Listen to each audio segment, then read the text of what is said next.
Eu não sabia! Um jeito fácil de explicar as coisas.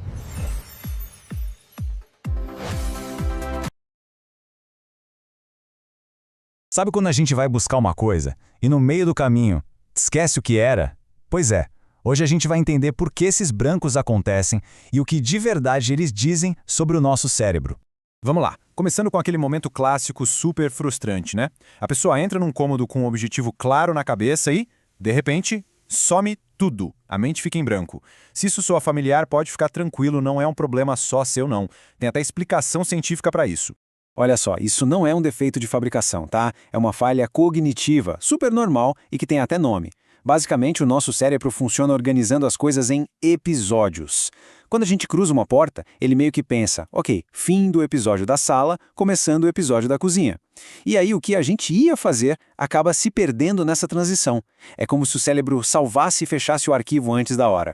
Beleza, mas aí vem a grande questão, né? Como é que a gente sabe se esses esquecimentos são normais ou se são um sinal de alerta para algo mais sério? Onde é que está a linha que separa uma mente só um pouco sobrecarregada de um problema de verdade? E aqui a diferença fica bem clara. Olha, um lapso normal é um incômodo. Tipo, a gente esquece o nome de um ator, mas sabe exatamente o filme que ele fez. Agora, os sinais de alerta são outra história. Eles mostram uma dificuldade real em fazer coisas do dia a dia, coisas que antes eram automáticas. Pensa assim, uma coisa é não achar as chaves. Outra, bem diferente, é não lembrar mais para que elas servem. Para a gente entender de vez por que a gente esquece, vamos dar uma espiadinha rápida em como o cérebro gerencia as informações. Pensa que a gente vai entrar agora na central de comando da nossa mente. Então, a primeira peça-chave é a memória de trabalho. A melhor analogia é a memória RAM de um computador, sabe? Ela segura as informações que a gente está usando agora. Por exemplo, um número de telefone que alguém acabou de falar. O problema é que, igualzinho a RAM, o espaço é limitado. Se a gente tenta colocar coisa demais lá dentro, ela sobrecarrega. E aí entra o nosso herói, o hipocampo. Se a memória de trabalho é a memória RAM, o hipocampo é o botão de salvar. É ele que olha para tudo aquilo que está na memória de trabalho e decide, isso aqui é importante, vamos guardar para o futuro. É ele que transforma uma experiência do momento numa lembrança de longo prazo. Ok, agora que a gente já conhece as peças do jogo, vamos falar dos vilões. Existem 5 ladrões de memória que muitas vezes agem em silêncio e podem estar sabotando nossa capacidade de lembrar das coisas no dia a dia. O primeiro grande culpado, e isso vale muito para quem é mais jovem, é uma constante na nossa vida moderna. É o estresse crônico e a ansiedade. Pensa só, quando o cérebro está o tempo todo no modo luta ou fuga, a atenção e a concentração são as primeiras a ir embora. A energia mental fica toda gasta em monitorar ameaças imaginárias e aí sobra pouca coisa para lembrar onde foi que a gente deixou os óculos. E olha que sério isso, não é só uma distração. O estresse prolongado pode literalmente alterar a estrutura física do cérebro. Ele causa um dano real no nosso hipocampo. Não é só uma sensação de cabeça cheia. O segundo ladrão de memória é uma condição que vai além do estresse. Ela mexe com a química do cérebro, afetando não só o humor, mas a clareza dos pensamentos. Estamos falando da depressão. Ela pode diminuir neurotransmissores importantes. O resultado?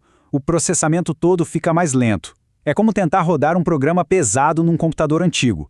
Fica difícil se concentrar, planejar e, claro, lembrar das coisas. Agora, o terceiro da lista é um transtorno que muita gente ainda associa só com crianças, mas que afeta muitos adultos. É o TDAH. Em adultos, o sintoma mais forte costuma ser a desatenção. E o que isso causa? Exatamente, esquecimentos constantes, uma dificuldade enorme para organizar tarefas e aquela clássica situação de viver perdendo as coisas. O nosso quarto ladrão é um hábito péssimo que virou quase regra na vida moderna. Algo que muitos de nós sacrificamos sem pensar 2 vezes. É a falta de sono. É que assim, é durante o sono que o nosso cérebro faz o trabalho pesado de salvar as memórias do dia. Se a gente dorme pouco, é como se desligasse o computador da tomada antes de salvar o documento. As informações simplesmente evaporam. E para fechar a lista dos 5, o último ladrão pode estar bem aí, na nossa frente, dentro do armário de remédios.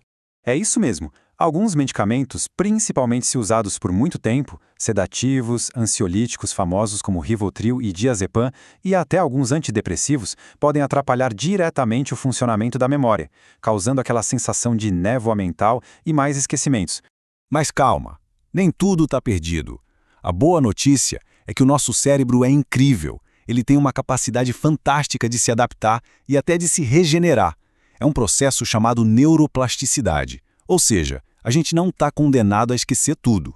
E como a gente pode ajudar o cérebro? A chave está no estilo de vida. Olha só, fazer exercícios, comer bem, priorizar o sono de qualidade, aprender a gerenciar o estresse e, claro, manter a mente ativa com coisas novas, tipo ler ou fazer um quebra-cabeça. Isso não é mágica, gente. É a manutenção básica para o nosso cérebro funcionar bem. Beleza, depois de ver tudo isso, a gente volta para a pergunta inicial. Será que precisamos entrar em pânico toda vez que a gente esquece por que entrou na cozinha? Na maioria das vezes, a resposta é não.